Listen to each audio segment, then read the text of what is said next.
As we all know by now, the New York Attorney General claims the governor sexually harassed nearly a dozen women. He denies everything, claiming it's all a big misunderstanding.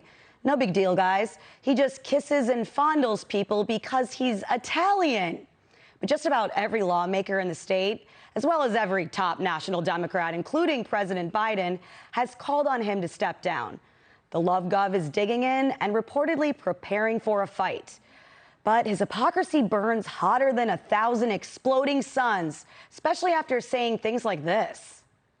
No one is above the law, and the law will be justly and swiftly prosecuted.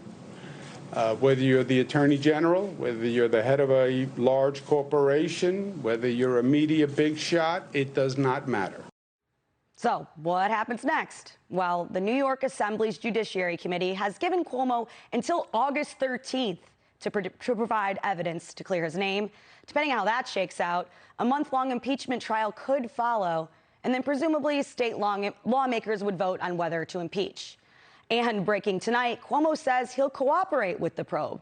Is there any chance he resigns before that happens? Here to discuss is Fox News meteorologist who lost her in-laws to Cuomo's deadly nursing home mandates, Janice Dean. Hi, Janice. Hi, Kat. Hey, so look, I think we both agree that it is both astounding and also not shocking at all that he has not resigned yet. Where do you think that we will stand with this based on your experience by August 13th? He's not going anywhere. It's going to take him kicking and screaming from the governor's mansion. I've also heard that, he does take one person's advice, and that would be Joe Biden. So I think Joe Biden maybe needs to get on the phone and say, hey, man, time to step down. But even that, I don't think is going to make him do that. No, he doesn't seem capable. And I know you dealt with some people from his team smearing you to the press because you, of course, wanted to find out what happened to your family members who died. Do you have any concerns about what his approach might be based on your own experience with him over the past over a year now? He's a bully, and all of this behavior is because of the power that he's had for 11 years in Albany. He doesn't know anything but power and privilege. I mean, he's been privileged, him and his brother, with the Cuomo name for decades now. So I'm looking forward to the day where he's out of the governor's mansion. He doesn't have security following him, and he has to be just a regular guy. I don't think he's going to be able to handle that, Kat, and that's why he's hanging on so long.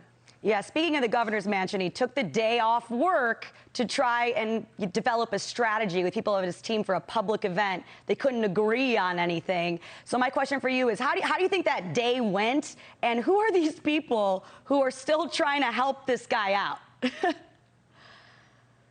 It's a good question. Yeah, he was by his pool with someone who was helping him on a laptop. That's what we know from the New York Post.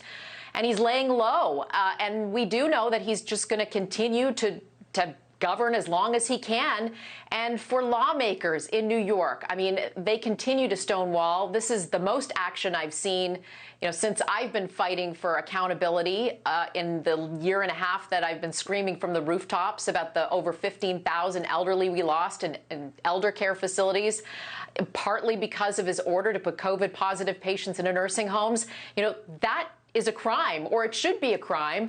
And, I've always said it doesn't matter what happens as long as he's out. That's all I care about at this point. But I just want people to remember, obviously, these women have been very strong coming forward and telling their terrible tales of abuse and harassment and assault.